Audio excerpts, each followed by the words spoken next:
Bismillahir Rahmanir Rahim. Assalamu alaikum wa rahmatullahi wa barakatuh. Alhamdulillahi rabbil alamin.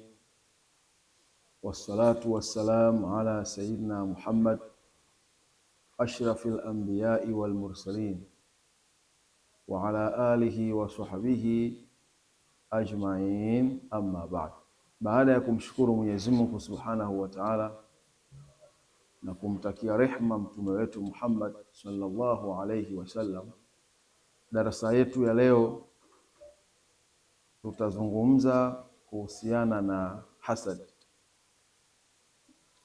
Hasadi kwa namna yake, namna ilivyochukua nafasi kubwa katika maisha yetu ya sasa, lakini hata tangu zamani, ni kwa namna gani ilivyokuwa imeenea katika maisha yetu. Kwa hivyo tutaizungumzia hasadi kufahamisha kwamba hasadi ni nini na ni kitu gani, na tutazungumzia pia madhara ya hasadi na matokeo ya hasidi, yule mtu mwenye kuwahusudu wenzie. Alhasadu katika lugha, tafsiri ya tamko hasad, alhasadu ni atamanni bizawali ni'amati shakhsin. Hasadi maana yake katika lugha ni kutamani kuondoka neema ya mtu. Yaani yule hasidi anapoona mtu amepewa neema ziko aina nyingi. Kwa hivyo anapohisi kwamba mtu huyu amepewa neema, kwa hivyo yeye hutamani ile neema ya mtu iondoke, na anaumia na kuchukia kumwona mtu ameneemeshwa. Kwa hivyo hasadi inafungamana na masuala ya neema.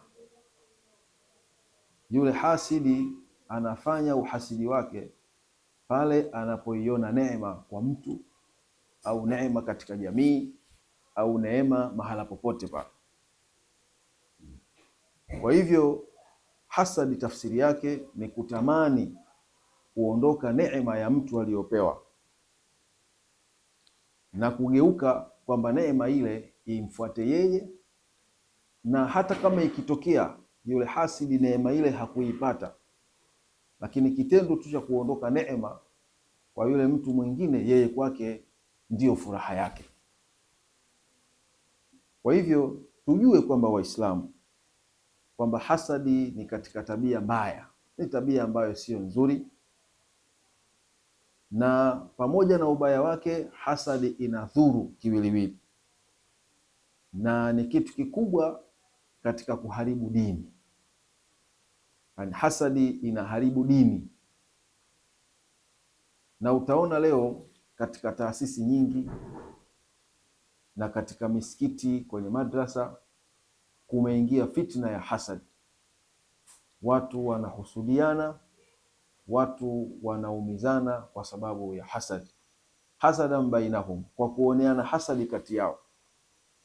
Kwa hivyo hasadi imetawala katika maisha ya mmoja mmoja, maisha ya makundi, maisha ya kila namna ni hasadi.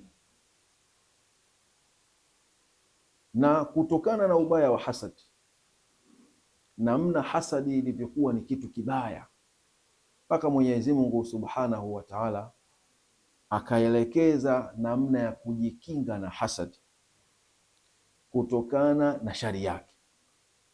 Qala Allahu Ta'ala, wa min sharri hasidin idha hasad, na kutokana na shari ya hasidi pale anapodhihirisha hasadi yake. Kwa hivyo Mwenyezi Mungu akateremsha sura nzima, ambayo sura ile makhsus imeletwa kwa ajili ya kujikinga na hasad. A'udhu billahi minash shaitani rajim. Bismillahir rahmanir rahim. Qul a'udhu birabbil falaq min sharri ma khalaq wa min sharri ghasiqin idha waqab wa min sharri naffathati fil 'uqad wa min sharri hasidin idha hasad, kutokana na ubaya wa hasad Mwenyezi Mungu akateremsha sura ya kusoma kwa ajili ya kujikinga na hasad. Na hasadi ni kitu kibaya sana. Imepokewa kwa Mtume Muhammad sallallahu alaihi wasallama kwamba Mtume amesema, dabba ilaikum daul umami qablakum, umewaenea nyinyi ugonjwa wa umma uliokuwa kabla yenu. Dabba ilaikum daul umami qablakum, umewaenea ugonjwa wa umma uliokuwa kabla yenu. Yani kuna ugonjwa ulikuwepo katika umma zilizopita. Sasa ugonjwa ule umeenea mpaka ummati Muhammad sallallahu alaihi wasallam. Mtume sallallahu alaihi wasallam akasema, dabba ilaikum daul umami qablakum, umetambaa kwenu nyinyi ugonjwa wa umma uliokuwa kabla yenu. Sababu hasadi ni ugonjwa. Albaghdha wal hasad, kuchukiana na hasad. Bughdha na hasadi ni ugonjwa mbaya sana. Hiya alhalika, na hasadi ndio kinyozi. Walhasadu hiya alhalika, na hasadi ndio kinyozi. Halikatu dini, ndio yenye kuinyoa dini. Manake mahala pa dini pakiingiwa na hasad, basi dini itavurugika, dini itaharibika. La halikata shari, sio kinyozi wa nywele. Tunasema hiya alhalika, hasadi ndio yenye kunyoa, lakini tusidhanie kwamba inanyoa nywele, la, bali hasadi inanyoa dini, inaivuruga dini. Hasadi inaiharibu dini. Dini inaharibika kwa hasadi, dini inavurugika kwa hasadi. Kwa hivyo hasadi ni kitu kibaya, hasadi ni kitu kibaya sana. Mtume sallallahu alaihi wasallam akaendelea kusema, walladhi nafsu Muhammadin biyadihi, na apa kwa Mwenyezi Mungu ambaye nafsi ya Muhammad iko kwenye uwezo wake, la tu'minu hatta tahabu, hamtokuwa na imani kamili mpaka mpendane. Hamtokuwa na imani ya kweli kabisa mpaka mpendane.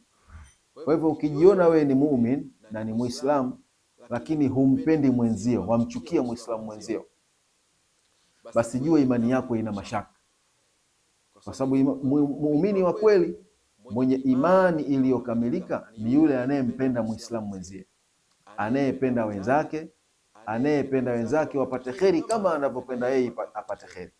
Ahibba linnasi ma tuhibbu linafsik, penda wapate watu yale mambo mazuri ambayo wewe unapenda yapate mambo hayo nafsi yako. Kwa hii ndio tabia ya muumini na hii ndiyo imani. Lakini ikiwa wewe hupendi wenzako wapate kheri na unafurahika wenzako wapate madhara, na sio kufurahika tu bali unawahangaikia wapate madhara, basi wewe moyo wako umejaa hasadi na huna imani, na wewe sio katika waumini. La tu'minu hatta tahabu, hamtokuwa na imani mpaka mpendane. Ala unabbiukum, siwapeni habari, bi amrin idha fa'altumuhu tahabu, kwa jambo ambalo mtakapolifanya mtapendana. Ala unabbiukum, hivi siwapeni habari, bi amrin, kwa jambo ambalo idha fa'altum tahabbtum, mtakapolifanya jambo hilo mtapendana. Afshu salama bainakum, enezeni salam kati yenu.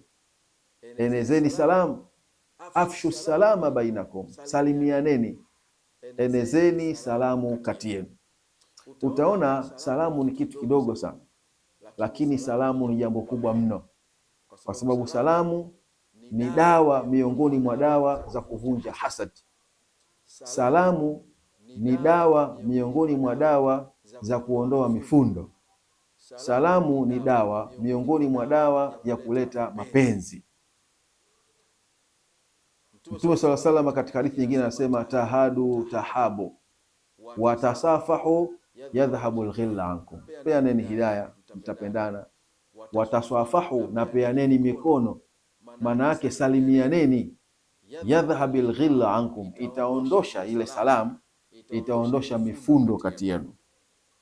Kwa hivyo Mtume sallallahu alaihi wasallam anatuambia hivi, siwapendi habari kwa jambo ambalo mkilifanya basi mtapendana, na kama mnapendana basi mtaongeza mapenzi kati yenu. Afshu salama bainakum, enezeni salam kati yenu.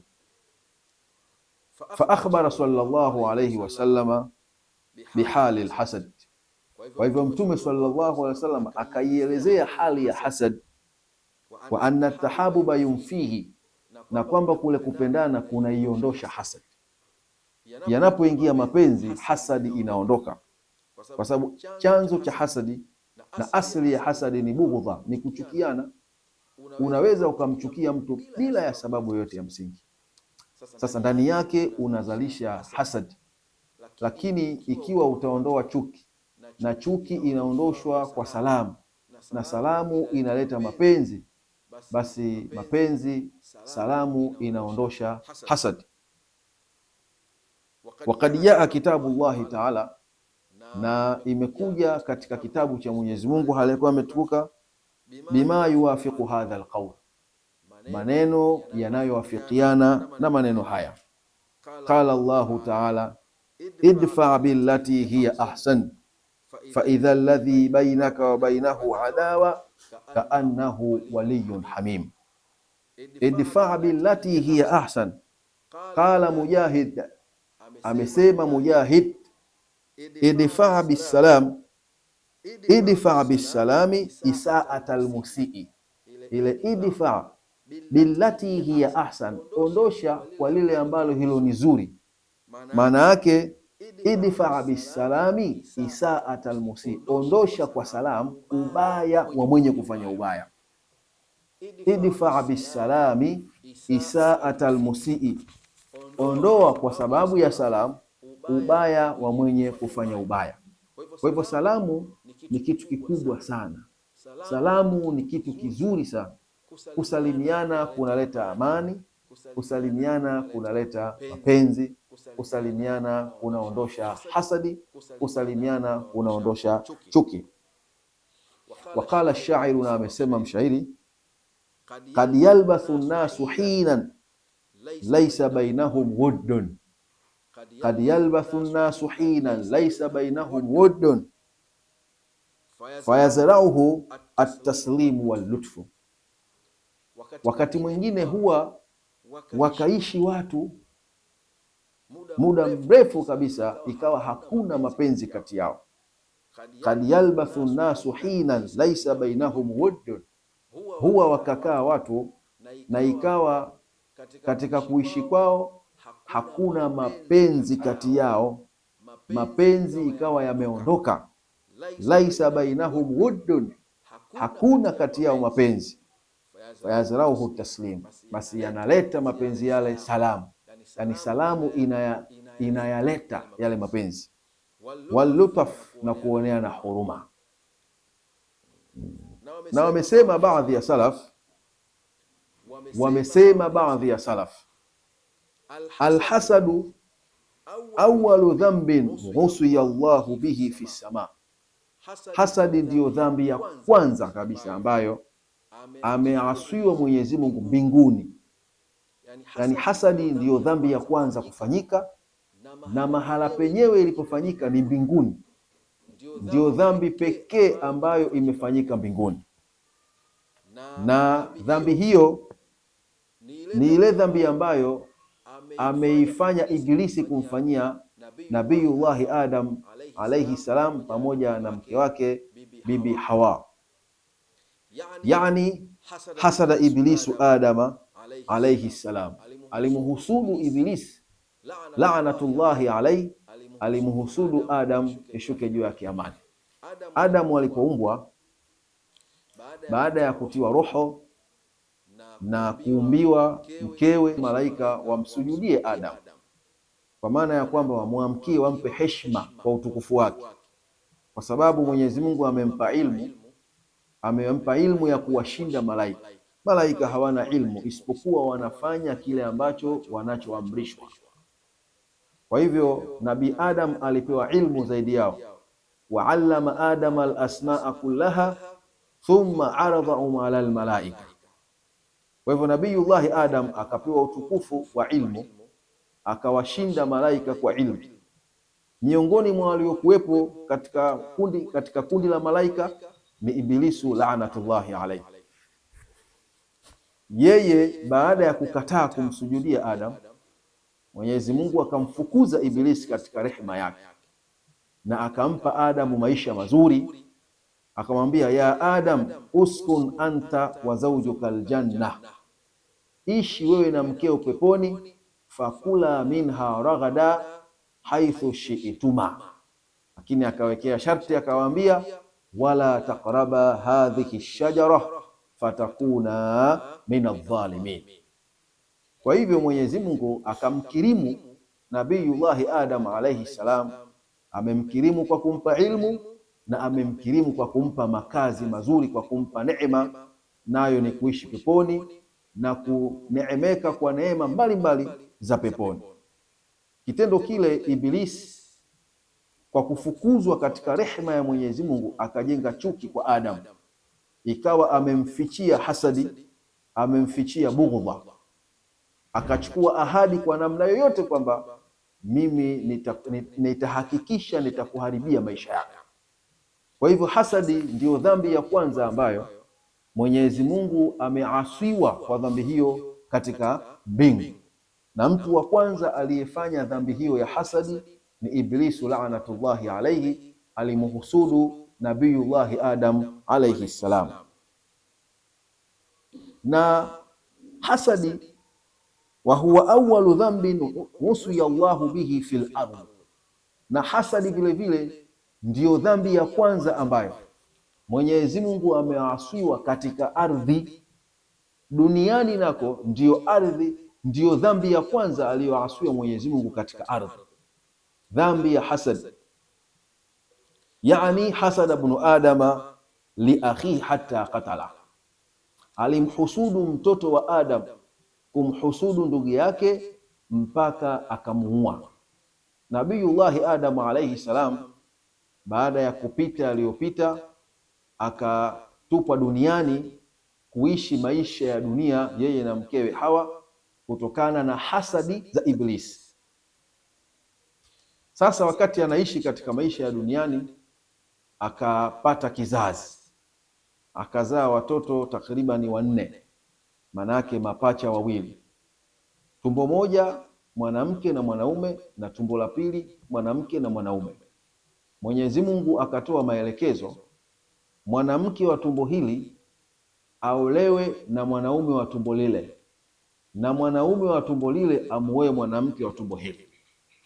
Sasa katika watoto wawili wale wa kiume wa Adam, mmoja wapo yeye akayagomea maelekezo hayo, akasema hapana, mimi nitamuoa huyu niliyetoka naye tumbo moja. Kwa hivyo akafanya chuki na hasadi, kumuonea wivu ndugu yake kwamba kwa nini apewe huyu na nisipewe mimi niliyotoka naye tumbo moja. Kwa hivyo akamfanyia hasadi ndugu yake, mwisho wa siku hasadi ile ikapelekea mauaji, akamuua. Kwa hivyo hasadi ni dhambi mbaya sana. Hasadi ni dhambi kubwa, na ndiyo dhambi ambayo ya kwanza kabisa kufanyika ardhini, duniani, na ndiyo dhambi ya kwanza kufanyika mbinguni. Wakala baadhi al-hukama, na wamesema baadhi ya hukama, man radhiya biqadai llahi ta'ala, yoyote mwenye kuridhia qadha, mwenye kuridhia hukumu za Mwenyezi Mungu hali ya kuwa ametukuka, mwenye kuridhia kile alichokitaka Mwenyezi Mungu, yoyote mwenye kuridhia ambacho amepewa na Mwenyezi Mungu au hukumu aliyohukumu Mwenyezi Mungu, lam yusikhituhu ahadun, hatomchukiza yoyote. Yani yoyote mtu ambaye ataridhika na qadai ya Mwenyezi Mungu, basi hawezi kumchukiza yoyote. Ibilisi laanatullah hakuridhika na hukumu ya Mwenyezi Mungu, ndio maana akajenga chuki kwa Adam, akamfanyia hasad. Na vile vile watoto wawili wa Adam, yule mmoja hakuridhika na hukumu ya Mwenyezi Mungu, akamfanyia hasadi, chuki ndugu yake, akamuua. Kwa hivyo baadhi hukama wakasema yoyote mwenye kuridhia kadhai za Mwenyezi Mungu, lam yuskhithu ahadun, hatomchukiza yoyote. Wa man qanaa bi ataihi, na mwenye kutosheka na ata na vipawa vya Mwenyezi Mungu, mwenye kutosheka na vipawa vya Mwenyezi Mungu. Mwenyezi Mungu kila mmoja amemjalia kipaji chake katika dunia, amemjalia riski zake, amemjalia neema yake. Sasa yoyote mwenye kutosheka na ata za Mwenyezi Mungu na neema na vipawa vya Mwenyezi Mungu, lam yudkhilhu hasadun, haitomuingilia hasad. Yani mtu huyo katika moyo wake hatoingiliwa na hasadi, muda wa kuwa ameridhika na kutosheka na vipawa vya Mwenyezi Mungu. Kwa hivyo mara nyingi watu wenye kuhusudu wenzao, wale mahasidi, ni watu ambao hawaridhiki na walichopewa, hawatosheki na kadhai za Mwenyezi Mungu, hawaridhiki na walivyo navyo, wanatamani vitu vya wenzao, wanatamani, wanaweza wakatamani hata nafasi za wenzao walizo nazo wazipate wao, na hali ya kuwa hawana uwezo nazo. Mwisho wa siku wanafanya hasadi, wanaleta uharibifu. Waqala ba'dhu al-bulagha, na wamesema baadhi ya bulagha, annasu hasidun wa mahsud, watu ni namna mbili, ni hasidi mwenye kuwahusudu wenzie, wa mahsudun, na mwenye kuhusudiwa. Dunia nzima ukitazama jinsia za watu utakuta watu ni namna mbili, ni hasidun wa mahsud, mwenye kuwahusudu wenzie na mwenye kuhusudiwa. Walikulli ni'matin mahsud, na kila neema ni yenye kuhusudiwa, kwa sababu kila mmoja amepewa neema katika neema za Mwenyezi Mungu katika maisha yake. Kwa hivyo muda wa kuwa wewe umepewa neema, basi lazima atatokea yoyote ambaye atakuhusudu kwenye neema yako hiyo. Hata kama inawezekana wewe mwenyewe usione kwamba una neema, lakini yule mtu wa pembeni anayekutazama akaona kwamba huyu bwana yuko katika neema, akaamua kukufanyia hasadi. Waqala ba'dhu al-udaba, na wamesema baadhi ya udaba, ma raaitu dhaliman ashbaha bimadhulumin min alhasud, sijamuona dhalim anayefanana zaidi na mwenye kudhulumiwa kuliko mtu mwenye hasadi, mtu mwenye husda. Yoyote mwenye kufanya husda anakuwa ni dhalim, kwa sababu anadhulumu, anamdhulumu yule anayemfanyia hasadi. Yani mtu hana habari na wewe, hana time na wewe, lakini wewe unamchukia na unachukia kile alichokuwa nacho, unataka kiondoke na unahangaika kile alichokuwa nacho kiondoke. Au kama yuko katika daraja fulani, unahangaika umtoe mahala pale, na hata kama wewe huna uwezo wa kukaa pale, lakini furaha yako ni yule kile alichonacho kimuondoke. Kwa hivyo ma raaitu dhaliman ashbaha bimadhulumin min alhasud, sikumuona dhalim aliyefanana zaidi na mwenye kudhulumiwa kuliko mwenye kuhusudu, kuliko mtu mwenye kuwahusudu wenzie. Nafsun daimun wa hammun lazimun wa qalbun haimun, ndio sifa za hasud. Manake ni nafsi yenye kudumu na hamu zenye kulazimu, ni huzuni ambazo zipo. Wa qalbun haimun, na moyo wenye kuangaika, yani moyo wenye kwenda hovyo. Kwa hivyo mara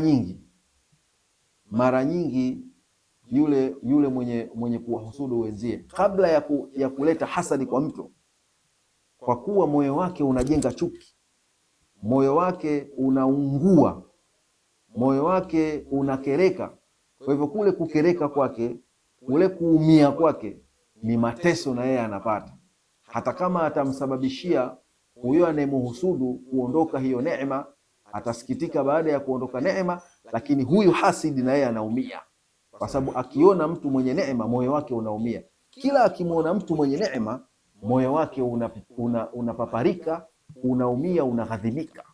Kwa mwisho wa siku anadhihirisha hasadi, anasababisha kuondoka neema ya mwenzie aliyekuwa nayo. Qala shairu, amesema mshairi, innal hasuda adh-dhaluma fi qurabin bihalihi man yarahu madhluman dha nafasin daimun ala nafasin yadhharu minha ma kana maktuma.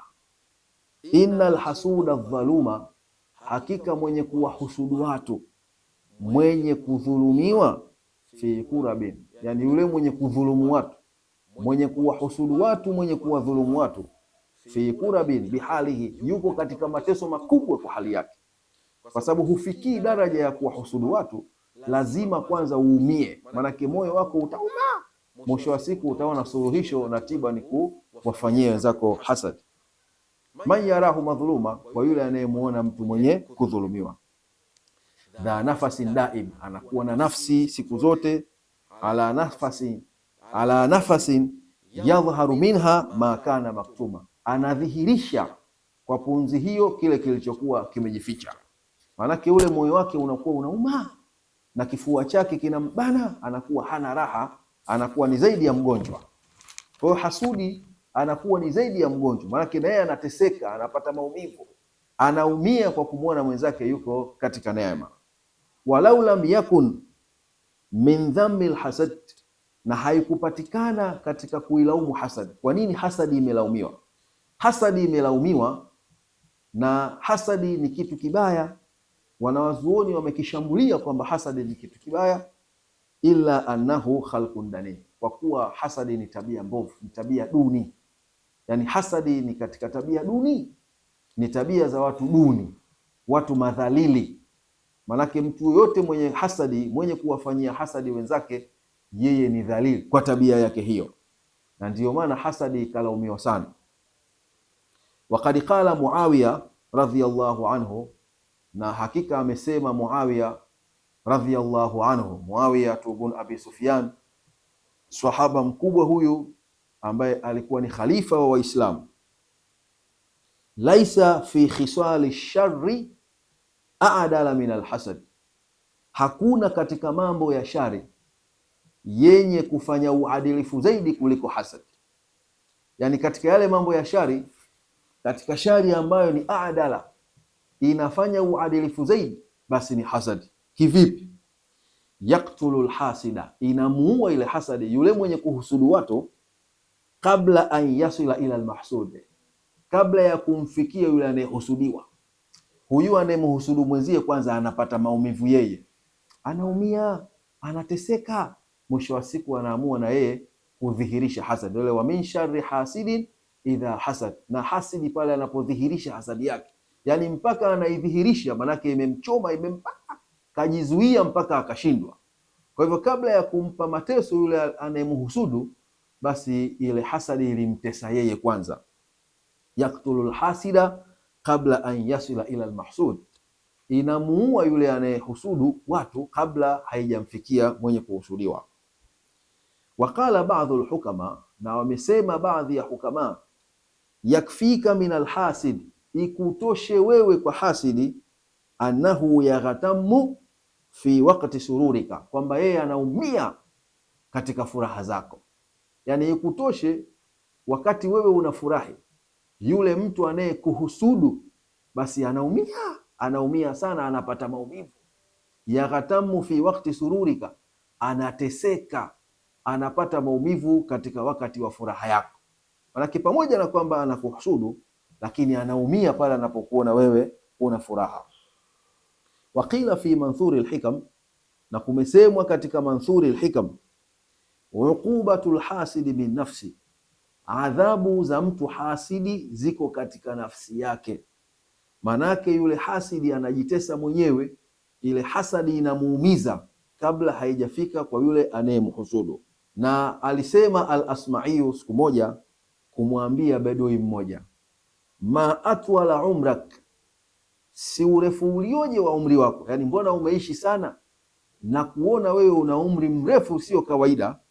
Qala, yule bedui akamwambia, taraktul hasada fabaqitu, nimeacha hasadi nikabakia. Manake nimeacha kuhusudu watu, manake sikuwahi kumuhusudu mtu, ndio maana nikapata umri mrefu. Tafsiri yake, yule mtu hasidi mwenye kuhusudu watu, kutokana na maumivu anayoyapata, maumivu yale yanamsababishia maradhi, na yanamsababishia kupungua umri wake. Yoyote mwenye kuwahusudu watu, mwenye kuwafanyia watu hasadi, umri wake unakuwa mfupi kutokana na maumivu anayoyapata. Kwa hivyo ili uishi kwa salama, ili uishi vizuri, uache kuwahusudu wenzio, uache kuwahusudu Waislamu. Waqala rajulun li Shuraihi al-Qadhi, na alisema mtu mmoja kumwambia Shuraihi al-Qadhi, inni la ahsuduka ala ma ara min sabrik, mimi ninakuhusudu wewe juu ya vile ninavyokuona una subira kubwa. Yani ile subira yako inanishawishi, inanipelekea mimi kukuhusudu. Ala alkhasumi, juu ya mgomvi. Maanake mtu akigombana na wewe unamvumilia. Sasa subira yako juu ya mgomvi wako, mimi nakuhusudu kutokana na subira yako.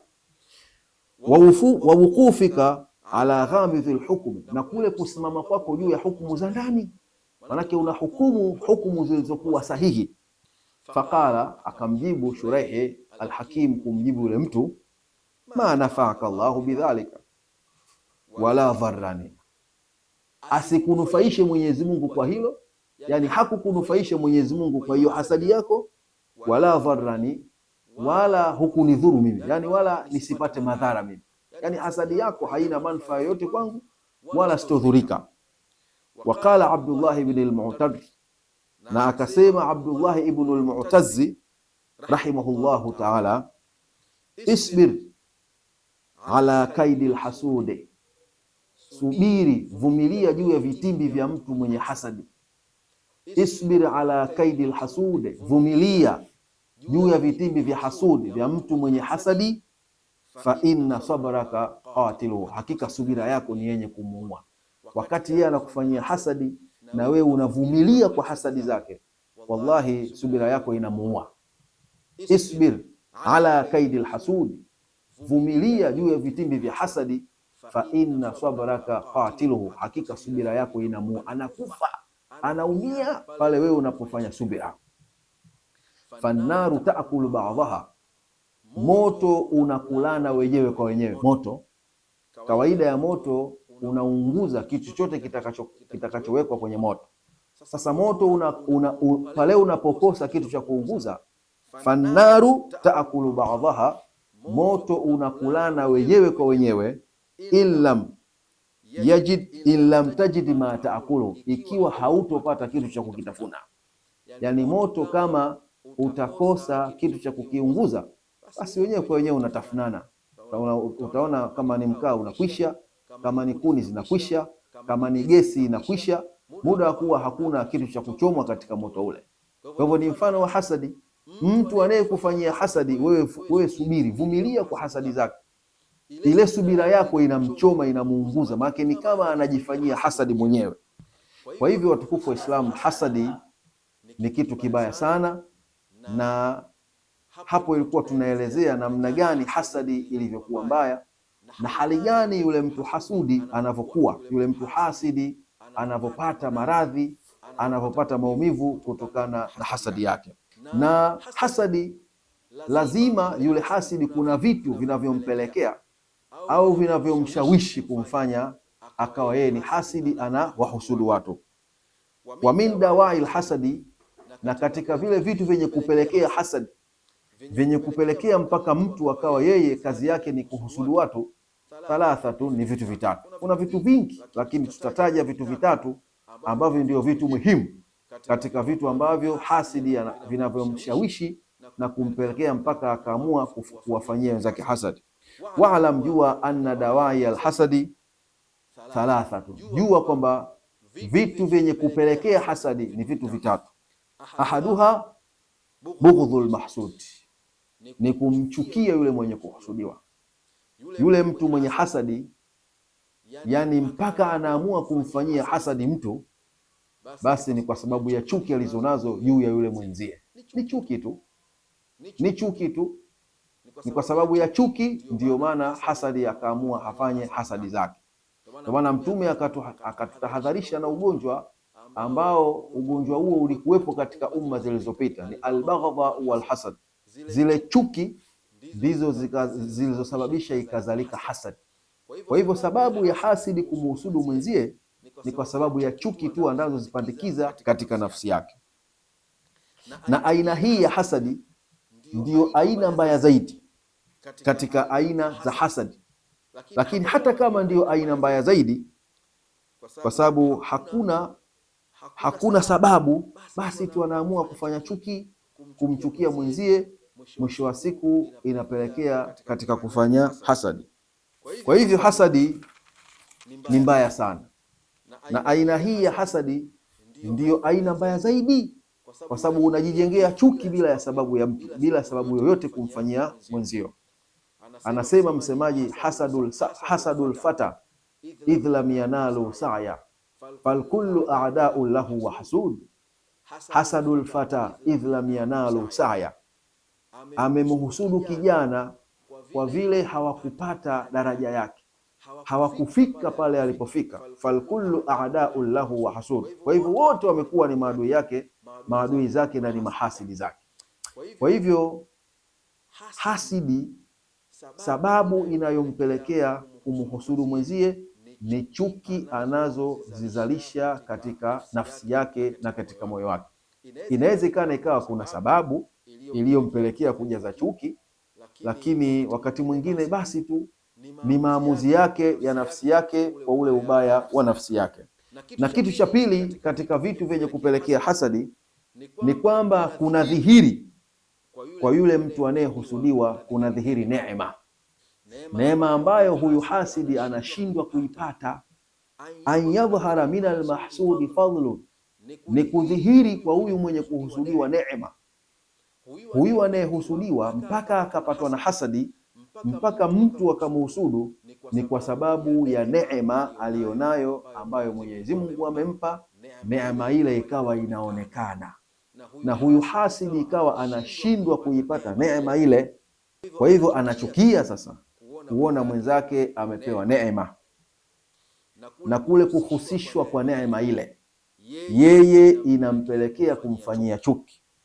Kwa hivyo mwenye hasadi, kwa ile chuki ya kumwona mwenzake amepewa neema, jambo hilo linamshawishi au linampelekea kutaka kuizuia neema ile, kutaka kuizuia neema ya mwenzake aliyopewa. Kwa hivyo katika jumla ya vitu vyenye kupelekea hasadi ni kumuona mwenzako amepewa neema. Sasa yule hasidi, neema ile ikawa anachukia kuiona iko kwa mwenzie. Na jambo la tatu katika mambo ambayo yanampelekea mtu kuamua kufanya hasadi, an yakuna fil hasidi shuh, ni kuwa ndani ya huyu hasidi mwenyewe kuna ubakhili. Yani huyu hasidi, ile hasadi yake imechanganyikana na ubakhili, na tabia za ubakhili ni kuchukia mtu mwingine kupata neema. Maana yake yeye hata kama yuko katika neema, lakini muda wa kuwa nafsi yake ina ubakhili, basi anachukia mwenzake pale anapomuona amepewa neema. Mwenyezi Mungu Subhanahu wa Ta'ala akatwambia, waman yuqa shuha nafsihi faulaika humul muflihun, yoyote mwenye kukingwa na ubakhili wa nafsi yake, basi hao ndio waliofaulu.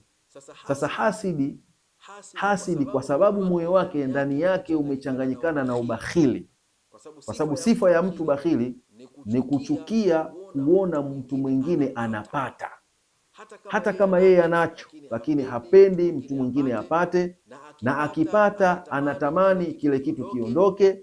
Sasa inaongezeka hasadi kwa kule kuhangaika kabisa ile neema aliyopata mwenzake imuondoke, hata kwa kumdhuru, kwa kumfanyia madhara, kwa kumfanyia mbinu mbalimbali, alimradi neema aliyonayo imuondoke. Kwa hivyo katika sababu inayopelekea mtu kufanya hasadi, kufanya husda kwa wenzake, ni kwa sababu ndani ya nafsi yake yule hasidi kuna ubakhili, na sifa ya ubakhili ni kuchukia neema ambayo ameipata mwenzako, unatamani iondoke. Fayamna'u minha, kwa hivyo anazuia neema ile, anahangaika, anajitahidi kuizuia neema ile isifike, na hata kama ikifika basi atahangaika iondoke, na kwa namna yoyote ile, hata ikibidi kutumia gharama. Kwa hivyo pamoja na kuhangaika kwake kuzuia neema, anasahau kwamba neema ni vipawa vya Mwenyezi Mungu. Hata neema aliyokuwa nayo yeye hakuipata kwa ujanja wake, wala hakuipata kwa nguvu zake, bali ni kwa neema, ni kwa vipawa vya Mwenyezi Mungu huyo. Na hata yeye hasadi pia Mwenyezi Mungu ameamua kumpa, kwa sababu vipawa vya Mwenyezi Mungu havina kizuizi. Yahabu Allahu liman yasha, anampa Mwenyezi Mungu anayemtaka. Yahabu liman yashau inatha wa yahabu liman yashau dhukur, anampa Mwenyezi Mungu anayemtaka mwanamke na anampa Mwenyezi Mungu anayemtaka mwanaume. Manake Mwenyezi Mungu anampa yoyote anayemtaka na anampa chochote anachokitaka. Kwa hivyo huyu hasidi, kwa kule kuchukia kwake kupata neema mwenzie, anakuwa ndani yake anapingana na qadha za Mwenyezi Mungu, anapingana na kadari ya Mwenyezi Mungu, anapingana na uwezo wa Mwenyezi Mungu. Kwa hivyo matokeo yake huyu hasidi anakuwa anapata dhambi, kwa sababu anapingana na kadari za Mwenyezi Mungu. Na aina hii katika hasadi ndiyo aina mbaya zaidi, hii ya kwamba huyu hasidi ndani yake ana ubakhili, anachukia mtu kupata neema na anahangaika katika kutaka kuiondoka neema ile. Kwa mwisho wa siku anaweza akapelekea hata kumdhuru yule aliyepata neema kwa madhara yoyote ambayo anaweza akamdhuru kwake, akaona ni sawa. Lengo lake ni chuki, yule neema imuondoke, adhalilike, ateseke, yeye ndiyo furaha yake. Kwa sababu mtu mwenye hasadi ya namna hii kawaida yake siku zote ni kukosa raha. Hawezi kuwa na raha hata kidogo, kwa sababu nafsi yake inaumia inapomwona mtu amepata kitu, wala ridhaa yake haina mwisho. Yani hawezi kufika mwisho akaridhia, hata kuridhia qadai za Mwenyezi Mungu. Na ndio maana Abdul Hamidi akasema, alhasudu min alhammi kasaqi summi, mtu mwenye husda, mtu mwenye kuwahusudu wenzake kutokana na huzuni, kutokana na jekejeke la moyo, kasaqi sum, ni kama yule mtu aliyekunywa sumu. Kasaqi sum ni kama mtu aliyekunywa sumu. Fa insara sumuhu, ikitembea sumu yake, zala anhu amuhu, inaondoka zile huzuni zake. Ile sumu itakapokuwa imetawanyika, manake ile huzuni zake ndipo zinapoondoka.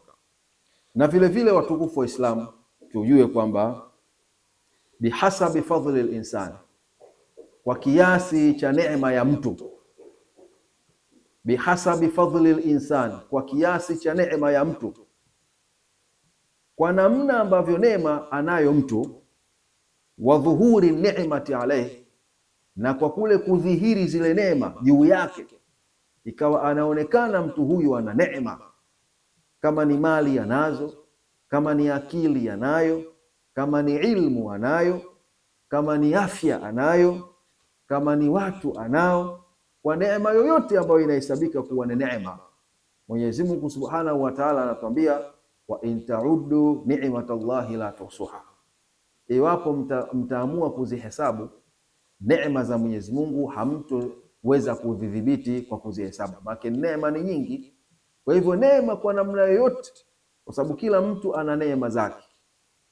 Kwa hivyo kila neema inapozidi na inapoonekana kwa watu, inapodhihiri, yakunu hasadu nasu lah, ndiyo kwa kiasi hicho hicho wanakuwa watu wale wa kumhusudu, wanakuwa kwa kiasi cha neema hiyo. Kama una neema ya pesa, labda una 5,000,000, utapata watu wa kukuhusudu wa kiasi cha 5,000,000. Hivyo hivyo ikiwa ni 10,000,000, utapata watu wa kukuhusudu kwa kiasi cha 10,000,000. Hivyo hivyo mpaka kuendelea 100,000,000 mpaka bilioni. Na kama neema yako basi ni ilmu uliokuwa nayo ni ibtidaia, utapata mahasidi watakuwa kuhusudu kwa thamani na kiasi cha ibtidaia. Kama ni thanawia, utapata wakukuhusudu kwa kiasi cha thanawia. Kama ni jamia, utapata watu wakukuhusudu kwa kiasi cha jamia. kama ni ustadh, kama ni shekhe, kama ni doktor, kwa namna ya vile neema ambavyo itakavyokuwa kwa ukubwa wake na kwa udogo wake, ndivyo utakavyopata watu wa kukuhusudu kwa saizi yako. Fa in kathura fadhluhu kathura husaduhu, zikizidi zile neema, zikiwa nyingi na zikiwa kubwa zile neema, basi wale mahasidi nao pia wanakuwa wengi, kwa sababu kila mmoja atakuwa ana neema yake miongoni mwa neema ulizokuwa nazo, anatamani wewe zikuondoke. Kwa hivyo utapata hasadi wa kila neema. Kama una afya, utapata hasidi wa kukuhusudu katika afya yako. Ukipewa na ilmu, utapata hasadi wa kukuhusudu katika ilmu yako.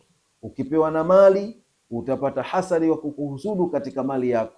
Kama una mke mzuri, utapata hasadi wa kukuhusudu kwa mke wako. Kama una watoto, utapata hasadi wa kukuhusudu katika watoto wako. Kwa namna ya neema zilivyokukusanyikia, basi utapata mahasidi kwa kiasi cha neema yako. Fa in kathura fadhluhu kathura husadu, zikiwa nyingi neema zake na wanakuwa wengi mahasidi wake. Wa in qalla qallu, na neema ikiwa ni chache, basi na mahasidi pia watakuwa wachache. Kwa hivyo kiasi cha vile neema utakavyokuwa nazo, na ndio mahasidi utakavyokuwa nao. Lianna dhuhura alfadhli yuthiru alhasada, kwa kuwa kule kudhihiri neema basi kunaleta mahasidi.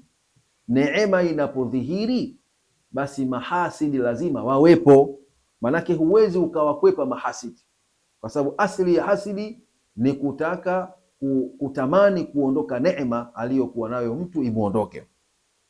Qala nabiyu sallallahu alayhi wasallam, amesema Mtume sallallahu alayhi wasallam, istainu ala qada'i alhawaiji bisatriha, saidianeni juu ya kukidhiana haja kwa kuzistiri. Manake kwa kuficha, saidianeni kwa kificho, msisaidiane kwa uwaziwazi. Fa inna kulla dhi ni'matin mahsud, kwani hakika kila mwenye neema basi ni mwenye kuhusudiwa. Neema yoyote ile, neema ikiwa ndogo utapata mahasidi kidogo, neema ikiwa kubwa utapata mahasidi wengi. Kwa kiasi cha neema utakayokuwa nayo, ndivyo utakapopata watu wa kuhusudu kwa kiasi hicho. Na amesema Umaru ibn al-Khattab radhiyallahu anhu, ma kanati ni'matullahi ala ahadin, haikupatikana neema ya Mwenyezi Mungu juu ya mtu yoyote, illa wajaha laha hasida, ila humwelekezea neema hiyo mtu hasidi. Laki huwezi kupata neema alafu usihusudike. Hili ni jambo ambalo ni ghairu adi, yani sio jambo lililozoewa. Mara nyingi, mara zote, neema yoyote utakayoipata, basi tambua kwamba lazima atapatikana mtu wa kukuhusudu juu ya neema hiyo. Kala shairu, amesema mshairi, an yahsuduni fa inni ghairu laimi, qabli minan nasi ahlul fadhaili qad husidu, qudama li walahum ma baina wa ma bihim, wa mata aktharuna ghaidhan bima yajidu. An yahsuduni, vyovyote watakavyonihusudu mimi, fa inni ghairu laimi, haika mimi sitolaumu. Vyovyote watakavyonihusudu kwa husda yoyote atakayonifanyia, mimi sitolaumu kwa husda hiyo. Qabli minan nasi, kabla yangu kuna katika watu wengi tu, ahlul fadli, wenye neema nyingi, qad husidu, wamehusudiwa. Ikiwa mtume wetu Muhammad sallallahu alaihi wasallam amehusudiwa, wewe ni nani? Yani wewe ni nani usipate hasad? Yani wewe ni nani usihusudiki? Mtume sallallahu alaihi wasallam amehusudiwa na akapewa sumu, na sababu, katika moja ya sababu ya kifo chake ni ile sumu aliyopewa, na mwenyewe aliwahi kusema kwamba haikuwa chakula, ile sumu niliyokula inanipa madhara, na ikawa ndiyo sababu, katika moja ya sababu ya kifo chake. Kwa hivyo yani huwezi kuwakwepa mahasidi, huwezi, yani huna njia ya kukwepa usihusudike kwa neema yoyote, hata kama mwenyewe hujioni kama uko katika neema, lakini wanaokuzunguka, wanaokutazama, wanaiona neema ile, lazima watakufanyia hasad. Wamata aktharuna ghaidhan, na wamekufa wengi wetu, ghaidhan, kwa hasira tu, kwa chuki. bima yajidu, kutokana na chuki alizozipata. Yani kwa sababu yule hasidi ni chuki tu, kwa hivyo anakufa kwa hasira, kwa ghadhab. Watukufu wa Islam, hasadi ni kitu kibaya sana, na hasadi hatuwezi kuepuka, yani huwezi kuepuka usihusudike. Ndio maana Mwenyezi Mungu Subhanahu wa Ta'ala akatuwekea sura, akatuwekea utaratibu wa kuomba kuweza kujikinga na hasadi. Na hasadi ina madhara. Hasadi ina madhara. Ina madhara kwa yule anayewahusudu wenzie, na ina madhara kwa huyu anayehusudiwa. Yani ina madhara kote kote. Yule hasidi anapata madhara na mahasudi naye pia anapata madhara. Katika moja ya madhara ya hasadi, hasaratul hasad wa siqamul jasad, maana yake ni masikitiko kwa huyu anayehusudu wenzie. Manake mpaka anaamua kuwahusudu wenzie, anasikitika, anahuzunika na kupata magonjwa katika kiwiliwili, kwa sababu moyo wake unaumia. Kwa kule kuumia moyo, anasababisha maradhi katika mwili wake. Qala Ibnul Mu'tazzi, amesema Ibnul Mu'tazzi, alhasadu daul jasadi, hasadi ni ugonjwa katika mwili. Kwa hivyo mtu yoyote mwenye moyo wa hasadi, mtu ambaye amebeba hasadi, atambue kuwa amebeba ugonjwa. Yani anaishi akiwa mwilini mwake ana ugonjwa, anaishi nao, na kwa sababu ya ugonjwa huo basi anaweza akapata madhara, na mwisho wa siku ikawa ndiyo sababu ya kifo chake. Na madhara mengine ya hasadi ni inkhifadhul manzila, ni kushuka chini daraja, wanhitatil martaba, na kuwa na daraja ya chini. Huyu hasidi, huyu anayewahusudu wenzie, huyu daraja yake ni ya chini, kwa sababu hasadi ni tabia duni, ni katika tabia za watu madhalili. Basi kwa kule kuwa huyu amebeba hasadi katika moyo wake, na yeye daraja yake inakuwa ni ya chini. Kwa nini? Linhirafi nasi anhu, kwa kule kumgeuka watu na yeye, yani watu wanamkimbia. Manake watu wakishakugundua tu kwamba wewe kazi yako ni kuhusudu wenzio, wewe umebeba hasadi, basi watu wanakukimbia. Linhirafi nasi anhu wa nufurihim minhu, kwa kule kumkimbia watu, utajikuta wewe kila ukikutana na mtu, hata kama utaona unasalimiana naye, lakini ile sura ya yule unayesalimiana naye, kwa sababu kashakuona kwamba, kashakugundua kwamba wewe ndio hasidi wake, wewe ndio unayemhusudu, basi hata kama utasalimiana naye, utaona salamu zenu sio za bashasha, sio za furaha, ni salamu tu alimradi ndio mmekutana, hamna namna. Lakini mara nyingi watu wanakukimbia kwa sababu ya hasadi zako. Waqila fi manthuri alhikam, na kumesemwa katika manthuri alhikam, alhasudu la yasudu, mtu mwenye hasadi hatukuki, mtu mwenye hasadi hapati utukufu. Alhasudu la yasudu, mtu mwenye kuhusudu wenzie hapati utukufu, manake ni mtu duni, anakuwa ni dhalili. Na katika jumla ya madhara ya hasadi vile vile, maqatun nasi hata la yajidu fihi muhibba, ni kuchukiwa na watu. Yani watu wakishakugundua wewe ni hasidi, wewe unawahusudu watu, kazi yako wewe ni kuchukia watu wakipata kheri, wakipata neema. Yani kukiwa kuna mazingira ya pesa, basi wewe utaharibu watu wasipate pesa. Sasa watu wakishakugundua wewe ni mtu wa namna hiyo, watu watakuchukia, lazima utachukiwa, kwa sababu hutopata hata mtu akukupenda. Hata kama utakaa na watu unapiga nao story, unacheka nao, lakini kwenye mioyo yao wallahi hawakupendi. Yani utakosa mapenzi na watu, ima watakuwa na wewe kwa kuwatenza nguvu, au kwa kuwa hawana namna ya kukuepuka, lakini mapenzi hautopata, mapenzi ya watu. Maqatun nasi lahu hatta la yajida fihi muhibba, ni kule kumchukia watu mpaka hapati hata mtu wa kumpenda. Walidha qala Rasulullah sallallahu alaihi wasallam, na kwa ajili hiyo basi amesema Mtume sallallahu alaihi wasallam, sharru nasi man yubghidhu nasa wa yubghidhunahu, mbaya zaidi ya watu ni yule anayewachukiza watu, anayewapandikiza watu chuki, wa yubghidhunahu, na wao wanamchukia. Huyo ndiyo mtu mbaya zaidi katika watu wabaya. Na katika jambo jingine, katika mambo ambayo ni katika madhara ya hasadi, iskhatullahi taala, ni kumchukiza Mwenyezi Mungu hali ya kuwa ametukuka. Huyu hasidi huyu anayehusudu watu, huyu atambue kwa kufanya kwake hasadi, kwa kuwahusudu kwake watu, anamchukiza Mwenyezi Mungu subhanahu wa taala. Mungu hapendi hasadi. Wewe unafanya hasadi, maanake unamchukiza Mwenyezi Mungu subhanahu wa taala kwa kitendo chako hicho. Kwa kule kuwahusudu kwako watu, unamchukiza Mwenyezi Mungu, unamchukiza Mwenyezi Mungu fi muaradhati, katika kupingana naye, kwa sababu utakuwa unapingana na Mwenyezi Mungu kwa chuki zako na kwa hasadi zako. Unamchukiza Mwenyezi Mungu kwa kuwa unapingana naye. Vipi unapingana na Mwenyezi Mungu? Kwa sababu Mwenyezi Mungu amemchagua fulani kumpa neema, amempa kwa khiari yake na kwa mapenzi yake, lakini wewe kwa chuki zako neema ile unachukia kwa yule mtu, unachukia kupata neema ile, na unahangaika wasaa fi kharabiha, unahangaika katika kumharibia, kuiharibu neema ile imuondoke. Huoni kwamba unaingia katika chuki za Mwenyezi Mungu, unamchukiza Mwenyezi Mungu kwa kitendo chako hicho.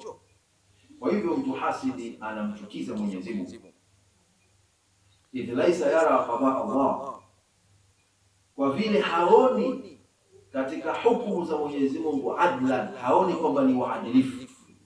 Mwenyezi Mungu anapohukumu fulani apate kitu fulani, fulani apate nafasi fulani, wewe unachukia kwa sababu huoni kwamba Mwenyezi Mungu amefanya adala, huioni adala ya Mwenyezi Mungu, unafanya hasadi, unafanya chuki. Wala li ni'amihi minan nas ahla, wala huoni kwamba Mwenyezi Mungu anastahiki kuwaneemesha watu, huoni hilo. Wala huoni kwamba kwa kule kuwaneemesha watu Mwenyezi Mungu anastahiki kuwaneemesha na wale watu wanastahiki kuneemeshwa, huoni. Unafanya hasadi, unafanya chuki, maana yake wewe unamchukiza Mwenyezi Mungu kwa kitendo chako hicho. Wewe mwenye kuwahusudu watu, acha hasadi zako, kwa sababu unamchukiza Mwenyezi Mungu, kwa sababu huoni zile kadhaa za Mwenyezi Mungu kuwa ni waadilifu, na wala huoni Mwenyezi Mungu kuwaneemesha watu kwamba wale watu hawastahiki kupata neema ile, wala huoni kwamba Mwenyezi Mungu anastahiki kuwapa neema wale watu, kwa sababu wewe unawafanyia hasadi, unataka neema zile ziondoke. Walidha, na kwa ajili hiyo basi, qala Rasulullah sallallahu alaihi wasallam, amesema Mtume sallallahu alaihi wasallam, alhasadu yaakulu alhasanat, hasadi inakula mambo mema. Mambo mema yote uliyoyafanya, ewe mwenye kuwahusudu wenzio, fahamu kwamba mambo mema yako yanatafunwa na hasadi. Alhasadu yaakulu alhasanat, hasadi inatafuna, inakula mambo mema, kama taakulu naru alhataba, kama moto unavyozila kuni. Hivi moto ukiwashwa, kuni zikichochewa, zikiwekwa, zinabaki? Kama kuni hazibaki kwenye moto, basi mambo mema yako yote uliyoyafanya kwa hasadi yako hayabaki, huna chochote mbele za Mwenyezi Mungu Subhanahu wa Ta'ala. Kwa hivyo hasadi ni mbaya, wacha hasadi, wacha kuwahusudu watu. Ewe hasidi, acha kuwahusudu watu. Alhasadu yaakulu alhasanati kama taakulu an-naru al-hatab, hasadi inakula mema yote kama moto unavyozila kuni.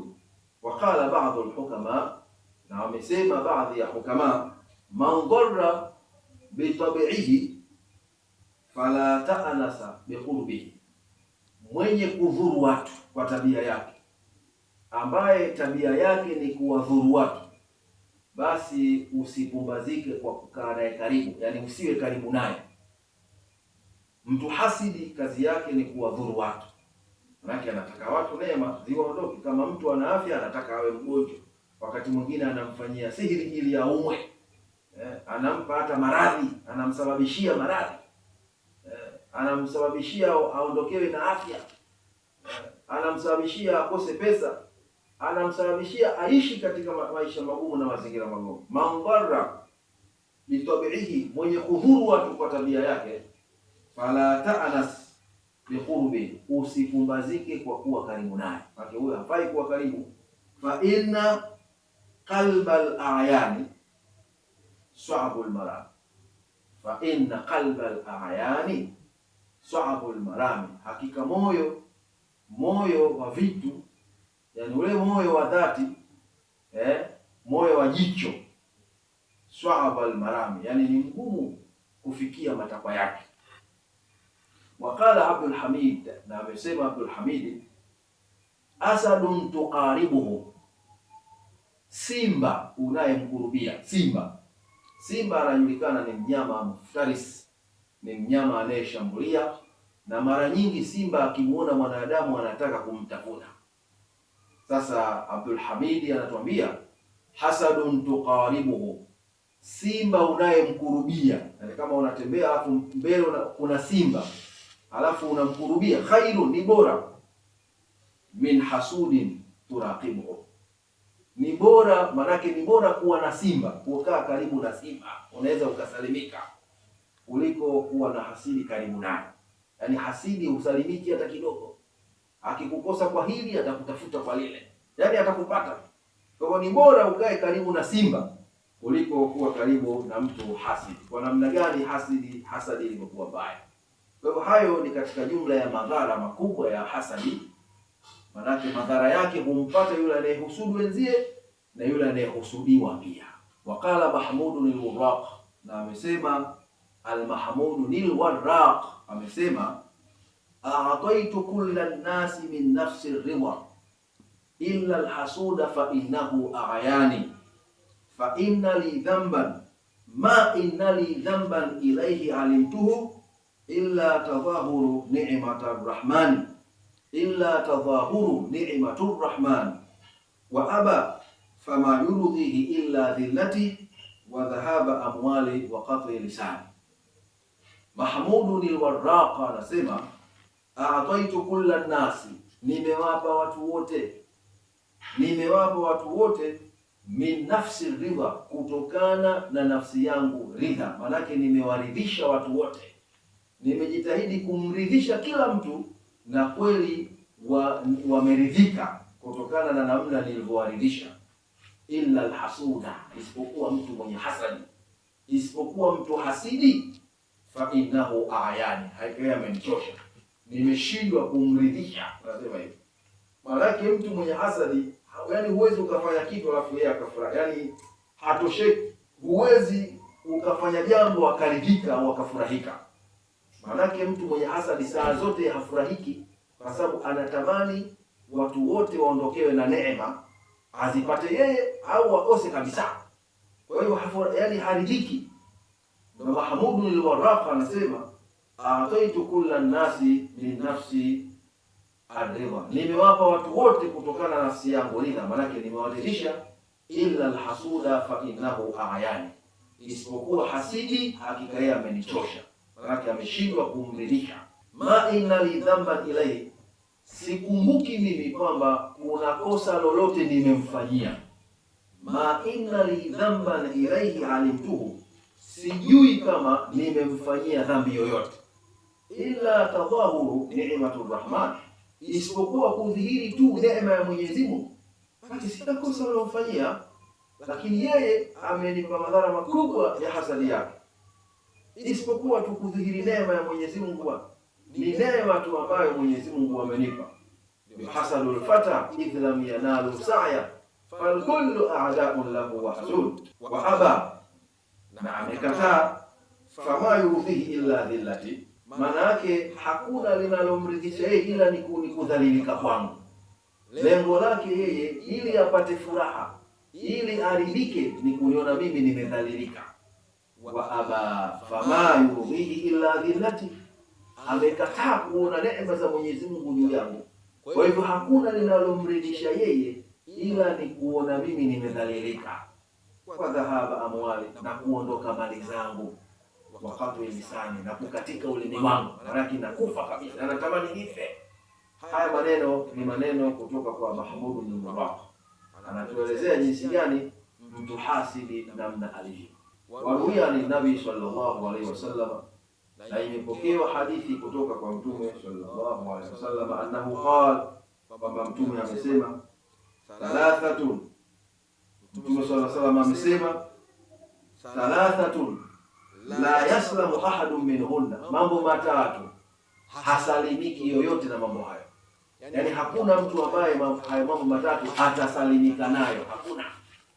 Thalathatun la yaslamu ahadun minhunna, mambo matatu hayo hasalimiki yoyote na mambo hayo. At-tayara, jambo la kwanza ni at-tayara, wa su'u dhanni, na su'u dhanni, wal hasadu, na hasadi. Haya mambo matatu Mtume sallallahu alaihi wasallam amesema hakuna yoyote atakaye salimika nayo, hakuna. Fa idha tafayyarta, kwa hivyo ukileta tafayuri wewe, fala tarji, usirejee. Yani ukifanya tafayuri, tafayuri ni kama ukorofi fulani, basi ukifanya tafayuri fala tarji, usirudi nyuma. Wa idha dhananta, na utakapodhania, kama unamdhania mtu, fala tuhaqqiq, basi usihakikishe. Yani zile dhana zako usijipe uhakika, kwa sababu si dhana tu. Wa dhannu la yughni min alhaqqi shay'a. Kwa hivyo ukidhania, ukimdhania mtu usihakikishe, kwa sababu ni dhana. Na Mtume akasema inna ba'dha dhanni ithmu, baadhi ya dhana ni dhambi. Kwa hivyo ukidhania jambo, ukimdhania mtu, fala tatahaqqaq, usithibitishe, yani usihakikishe dhana yako.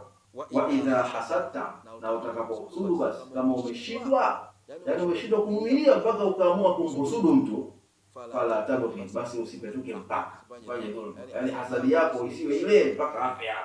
Fala tabghi, usipetuke mpaka. Watukufu wa Islamu, hayo ndiyo madhara ya hasadi, na namna hiyo ndivyo tulivyojaliwa kuielezea hasadi.